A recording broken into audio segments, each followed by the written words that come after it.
Rusija yra karo zona. Taip, visa Rusija. Oro bazės dega, naftos perdirbimo gamyklos liepsnoja, dronai smogia taikiniams 100 mylių nuo fronto. Liftai būtų niekis. Vietos, kurios turėjo būti neliečiamos, dabar yra puolamos. Ir žinutė aiški – niekur nėra saugu. O štai kas Maskvai skaudžiausia. Tai neįvyko per naktį. Tai vyko metų metus. Smūgis po smūgio. Kiekvienas vis gilesnis, senesnis ir sunkiau sustabdomas. Rusija manė, kad gali peržengti Ukrainos sienas ir pasiimti, ką tik nori. Ji nesitikėjo didelio pasipriešinimo ir tikrai nesitikėjo, kad kada nors turės atlaikyti atsakomasias atakas savo teritorijoje. Tačiau Rusija labai klydo. Ukraina pasipriešino. Ji gynė savo teritoriją. Ir laikui bėgant jį žengė dar toliau. Paleido dronus, raketas ir net surengė ištisus įsiveržimus į Rusijos regionus. Po truputį, smūgis po smūgio, Ukraina perkelė karą į Rusijos teritoriją. Tai pavertė visą šalį aktyvę karo zoną. Iki tokio lygio, kad buvęs šalies gynybos ministras ir dabartinis saugumo tarybos sekretorius Sergejus Šoigu 2026 m. kovą pripažino, jog ne vienas Rusijos regionas negali jaustis saugus. Taigi, pažvelkime atgal, kaip viskas prie to privedė, kaip Rusijai taip nepavyko pasiekti ne vieno savo tikslo ir kaip Ukraina pakilo, nepaisydama visų sunkumų, kad savo priešui skaudžiai atsilygintų priešui tuo pačiu. Nes kai prasidėjo karas, pati mintis, kad Ukraina galėtų surengti net ir menkiausią ataką Rusijos teritorijoje, buvo beveik neįsivaizduojama. Abi šalys gal ir buvo kaimynės turinčios glaudžius istorinius ryšius ir kultūrinius saitus. Tačiau kalbant apie karinę galią, jie skyrė milžinišką prarają. Viena buvo tikras karinio pasaulio galijotas, istorinė jėga turinti vieną didžiausių ir stipriausių sausumos kariuomenių pasaulyje. Tūkstančiai tankų, 10 000 šarvuotų transporto priemonių, sovietiniai sandėliai perpildyti šarvuote ir amunicija, milžiniški kiekiai artilerijos, bombų ir raketų, pasiruošusių padaryti neįsivaizduojamą žalą. Be to, Rusija taip pat galėjo pasigirti pasaulinio lygio oro ir jūrų pajėgomis, taip pat beveik 1 milijonu aktyvios tarnybos karių. Priešingai, Ukraina, kalbant apie pagrindinės karinės galias, vos buvo pastebima radaro ekrane. Ji visai nebuvo laikoma rimta jėga, todėl daugelis ekspertų tikėjosi, kad jei ir kada Rusija įsiverš, Ukraina sunkiai sugebės pasipriešinti. Net ir patys optimistiškiausi analitikai manė, kad Ukraina galbūt bent jau sugebės apginti dalį savo teritorijos. Tačiau nesitikėjo, kad Kijevo pajėgos galės padaryti rimtos žalos Rusijos turtui ar infrastruktūrai už savo sienų. Tačiau netrukus pasirodė pirmieji Ukrainos paslėptos stiprybės ženklai. Iš tiesų, praėjus keliems mėnesiams nuo karo pradžios pradėjo sklisti gandai. Buvo kalbama apie išpuolius prieš objektus Rusijos viduje, pavyzdžiui, naftos bazę Belgorodo regione. Daugelis šių incidentų liko nepatvirtinti. Kai kurie net buvo laikomi tyčia Kremliaus sugalvotais, siekiant sukelti visuomenės pyktį prieš Ukrainą ir sustiprinti paramą karui. Tačiau bėgant savaitėms ir mėnesiams, tokių incidentų pradėjo darytis vis daugiau. Visame Rusijos pasienio regione kilo įtartinų sprogimų, naftos saugyklose kilo gaisrai, o vyko net dronų atakos. Vėliau paaiškėjo, kad bent kai kurias iš šių atakų vykdė ne Ukrainos pajėgos, o antikarinės grupuotės pačioje Rusijoje. Diversantai iš Stop the Wagons grupės sunaikino dalį savo šalies geležinkelio infrastruktūros, pavyzdžiui, kad sulėtintų tiekimo ir amunicijos srautą į fronto linijas. Ir nors Ukraina nebuvo tiesiogiai atsakinga už šias atakas, jos buvo pirmieji įrodymai, kad Rusija neišeis iš vadinamosios specialiosios karinės operacijos be nuostolių. Ir iki 2022 metų pabaigos, praėjus mažiau nei metams nuo karo pradžios, Ukraina įvykdė pirmąjį patvirtintą smūgį. Iš tikrųjų, net 2 smūgius. Jie įvyko Engels ir Dagalivo oro bazėse, giliai Rusijos teritorijoje, daug mylių už Ukrainos sienų. Šiose bazėse buvo laikomi kai kurie vertingiausi ir pažangiausi Rusijos bombonešiai. Tokie orlaiviai kaip Tupolevas 295 strateginis bombonešis, pristatytas Sovietų Sąjungos laikais ir naudojamas sparnuotųjų raketų smūgiams prieš Ukrainos infrastruktūrą vykdyti. 2022 m. gruodžio 5 d. abi šios oro bazės buvo padegtos Ukrainos. Pasigirdo sprogimai, buvo pranešta apie infrastruktūros ir orlaivių apgadinimus. Po kelių savaičių gruodžio 26 d. sekė dar viena ataka prieš Engelsą, kuri tapo svarbiu įrodymu, kad pradiniai smūgiai nebuvo atsitiktiniai ar vienkartiniai įvykiai ir kad Ukraina tikrai pasirengusi bei pajėgi smogti rusams ten ir tada, kai jie to mažiausiai tikisi. Tai buvo pirmas kartas, kai Rusija iš tikrųjų pajuto, kad karas pasiekė jos namus. Tačiau tai nebuvo paskutinis kartas. 2023 metais karas pradėjo keistis. Jis prasidėjo kaip konvencinis konfliktas, kai Rusija stipriai rėmėsi tankų kolonomis ir šarvuotosiomis transporto priemonėmis, bandydama užgožti savo priešininkus.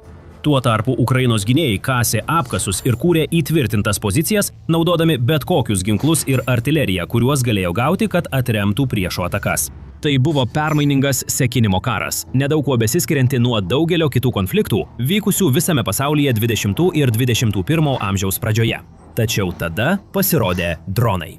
2022 metų pabaigoje ir 2023 metų pradžioje Rusija vis dažniau pradėjo naudoti dronus oro atakoms prieš Ukrainos fronto pozicijas ir civilinę infrastruktūrą.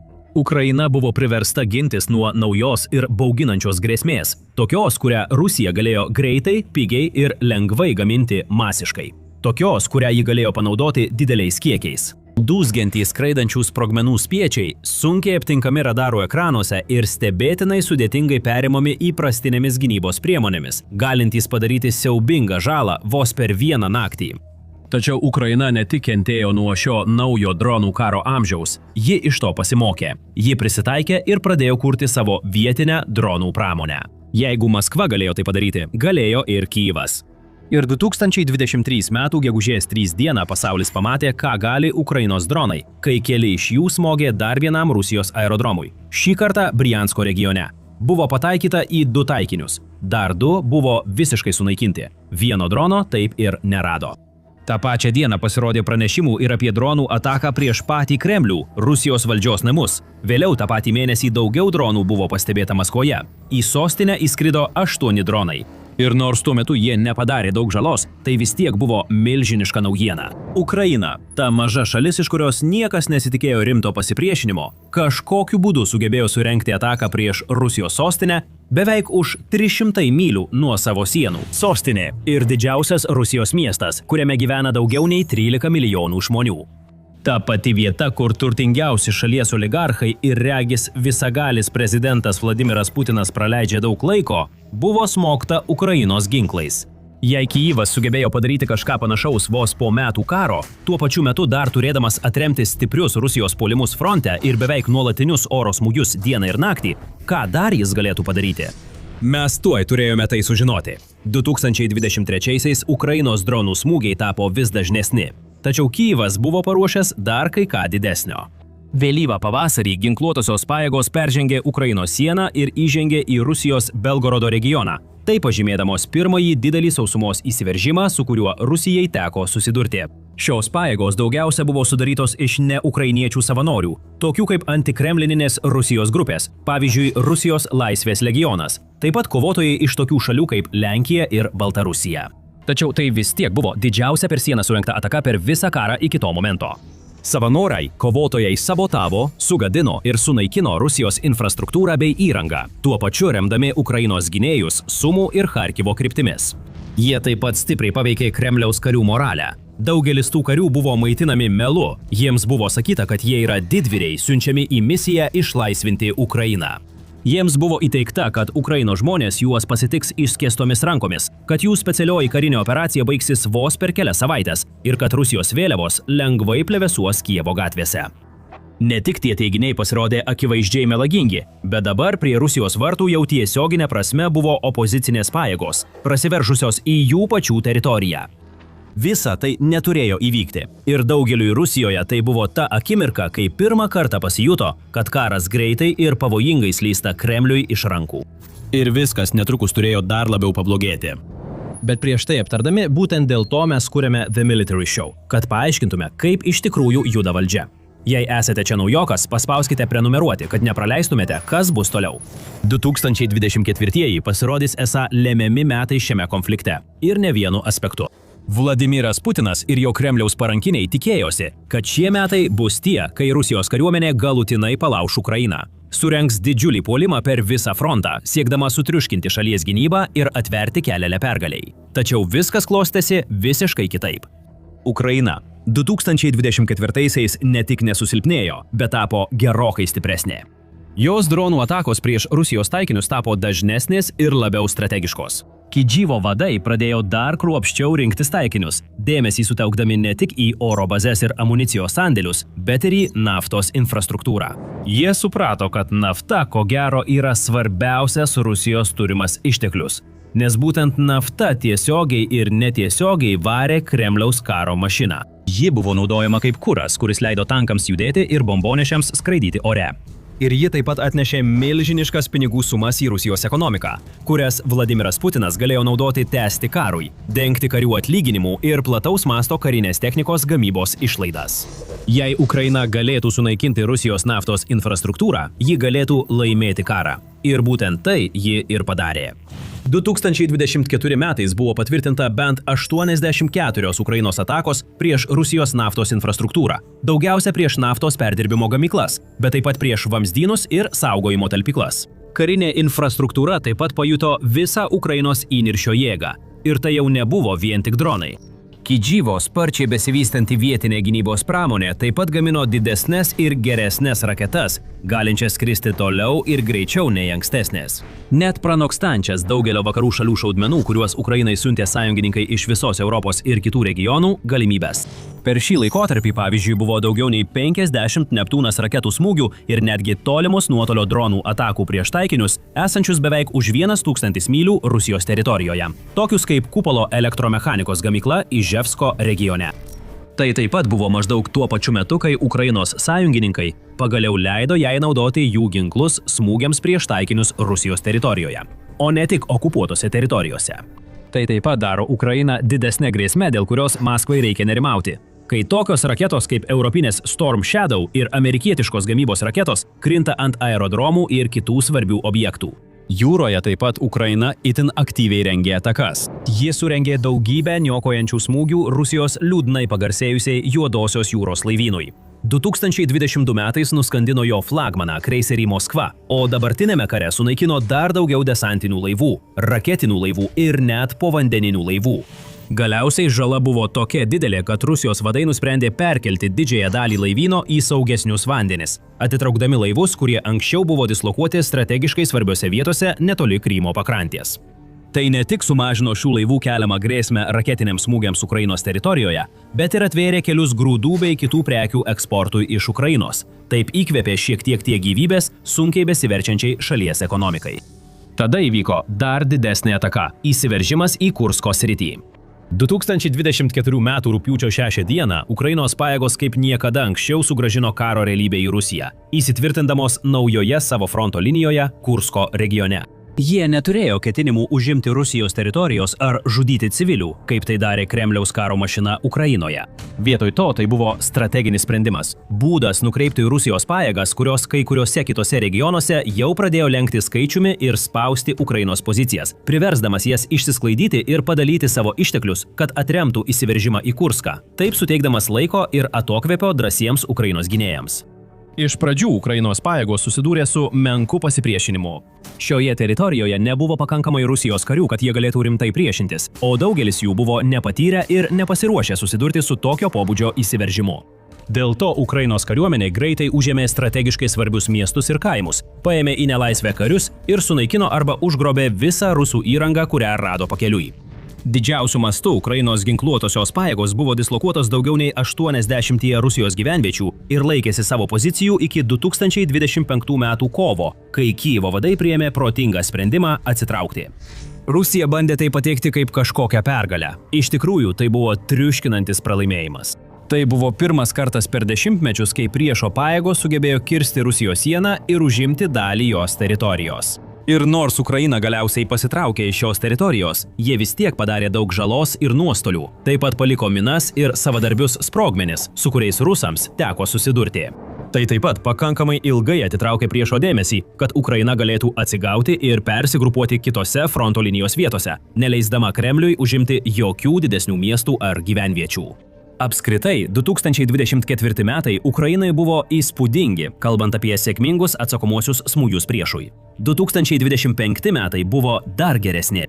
Metai vos prasidėjo, kai Ukrainos dronai jau taikėsi į Maskvą. Buvo surengtas masinis smūgis, kurio metu iš Ukrainos paleista 240 bepiločių orlaivių, peržengusių sieną ir nutaikytų į karinius bei naftos infrastruktūros objektus įvairiuose Rusijos regionuose. Ir tai buvo tik pradžia.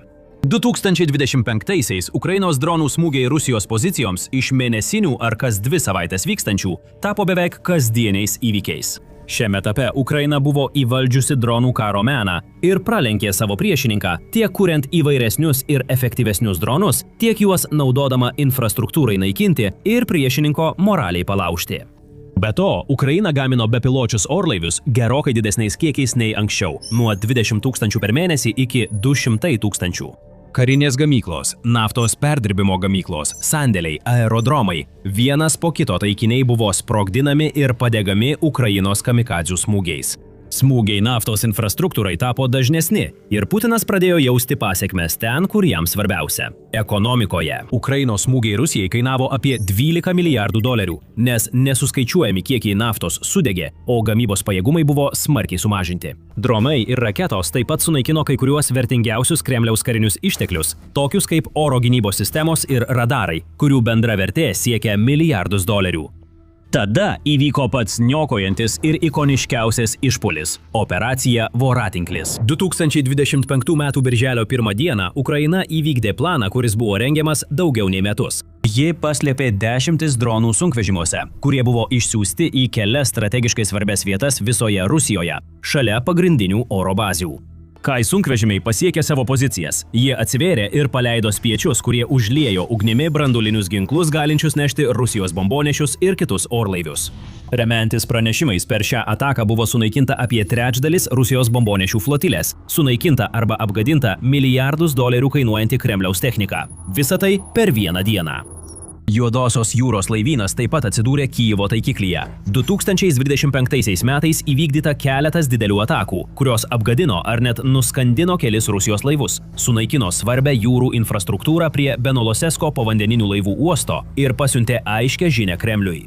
Nesvarbu, kaip toli bėgsite ar kur paslėpsite savo laivus, jie bus surasti ir sunaikinti. Ir štai mes įžengėme į 2026-uosius. Dar vienus lemiamus metus kare, kuris, pasak Rusijos, turėjo trukti tik kelias savaitės. Po daugelio metų pastangų, daugelio metų kančių, daugelio metų nuolatinių Rusijos atakų, Ukraina galėjo pradėti svyruoti. Iš tiesų, būtent to ir tikėjosi Vladimiras Putinas. Jis vylėsi, kad jei karas užsitęs pakankamai ilgai, Ukraina galiausiai pradės klupti, linkti ir palūš po jo milžiniškos karo mašinos svorių. Tačiau taip neįvyko. Prasidėjus 2026-iems, Ukraina nesumažino tempo. Ji neatsitraukė. Ji pakėlė statymus. Ji toliau vykdė niokojančius smūgius naftos infrastruktūrai Rusijos regionuose. Ji paspartino visiškai naujų ginklų, tokių kaip ilgojo nuotolio Flamingo raketa kūrimą ir dislokavimą, tuo pačiu tęsdama karą su sąjungininkų tiekiamais ginklais, tokiais kaip Storm Shadow iš Prancūzijos ir Jungtinės karalystės, bei kitomis užsienyje pagamintomis raketomis.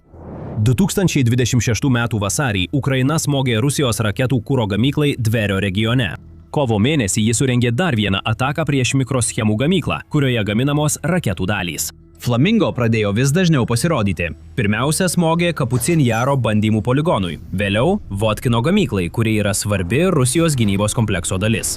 Ukraina taip pat patobulino savo dronų taktiką, žengdama naujus žingsnius ir pasiekdama naujus rekordus, kaip pavyzdžiui kovo 8-osios naktį, kai paleido net 754 dronus, daugiau nei bet kada anksčiau, į taikinius visoje Rusijoje ir okupuotose teritorijose. Tūkstančiai kitų dronų buvo paleisti artimiausiomis dienomis ir savaitėmis. Jie skrido šimtus mylių per Rusijos oro erdvę, apeidami Kremliaus vadinamasias pasaulyje pirmaujančias oro gynybos sistemas ir pataikydami į taikinius 10 skirtingų regionų.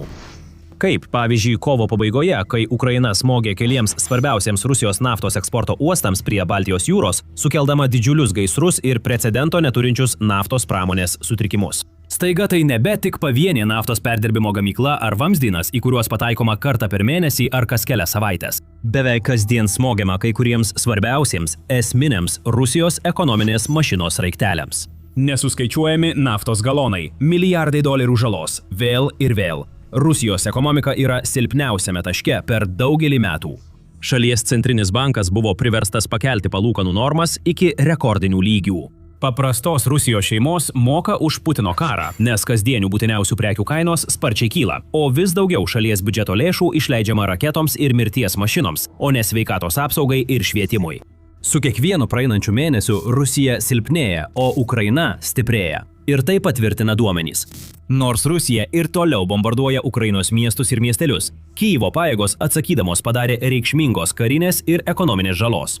Jų smūgiai naftos infrastruktūrai ir kitiems svarbiems objektams šį konfliktą Kremliui padarė gerokai brangesnį visais įmanomais aspektais. Ir jie vis dar nesitraukia. Dronų gamyba Ukrainoje išaugo nuo 800 000 per metus 2023 iki 4 milijonų 2025, o 2026 prognozuojama nuo 5 iki 10 milijonų. Raketų gamyba taip pat auga, o Ukrainos puolamosios ir gynybinės galios dar niekada nebuvo tokios stiprios. Todėl jiems dar lengviau perkelti karą į Rusijos regionus, net ir tuos, kurie yra už 100 ar net 1000 mylių nuo sienos. Šoigu buvo teisus. Niekur Rusijoje nėra saugu ir dėl to kaltas tik pats Putinas. Dabar pažiūrėkite šį vaizdo įrašą, kuriame iš arčiau apžvelgiami kai kurie iš pražūtingiausių pastarųjų Ukrainos smūgių Rusijos naftos objektams. Arba pažiūrėkite šį vaizdo įrašą, kad pamatytumėte, kaip Rusijos nuostolių skaičius 2026 metais pradėjo smarkiai augti. Vis daugiau žuvusiųjų ir sužeistųjų, o naujų karių galinčių pakeisti prarastuosius vis mažiau. Ir jei norite pamatyti daugiau tokių įžvalgių analizių, nepamirškite užsiprenumeruoti The Military Show jau šiandien.